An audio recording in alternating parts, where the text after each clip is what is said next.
Hi, this is Dominic from Paphos Life, and in today's drone footage I'm actually adding some narration because I thought it would be nice if I would actually talk about what we're flying over. So we've launched at the castle end of Paphos Harbour. I filmed this in the afternoon, so we're going up the seafront because in the morning you have to come the other way really because of the lighting issues, but later in the day you get the chance to go this way. And you've got to our left on the ground is the artisan art market, and the three monstrous carbuncles have now been utilised by Ocean Basket and are now very nice. There's Stevie's bar, and Henry will be down there somewhere. There's Pelican and Theo's. There's a few others as well.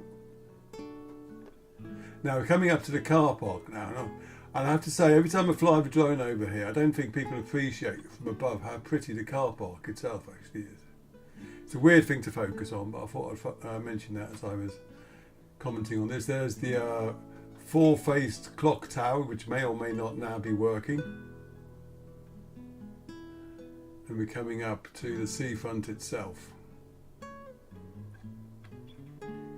There's the kiosk. And someone was asking why some of the rings further up up the seafront don't have flowers in them yet. And I presume that the rings appeared when it's too late in the season or something like that. And that in the fullness of time, when the weather is more appropriate, they will put some more flowers in. Like that one there on the right, which is going over.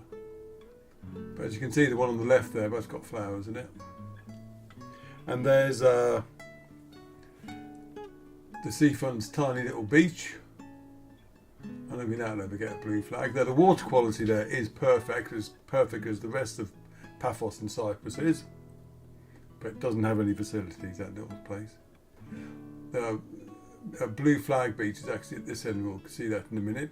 There's a little fisher boy on the right we're just going past, which will also mean we've just gone past the wooden pub on the left. And now we're at the municipal baths where lots of swimmers go. There's one just jumping in.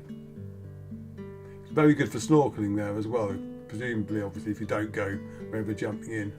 Now normally I'd fly the drone to the right here, but in this instance I'm going to go up past T42 and Pinguinos, and we'll have a look at the Poseidonos Avenue renovations from above so you can see how they're shaping up. Now obviously all those flower beds down there will, when it's finished, have flowers and shrubs growing in them. So don't look at that and thinking, oh, we said plant some trees, etc. You need to be a bit patient on that front, because I saw the artist's impression and there was definitely quite a bit of vegetation going in. And there you have it. Thanks for watching.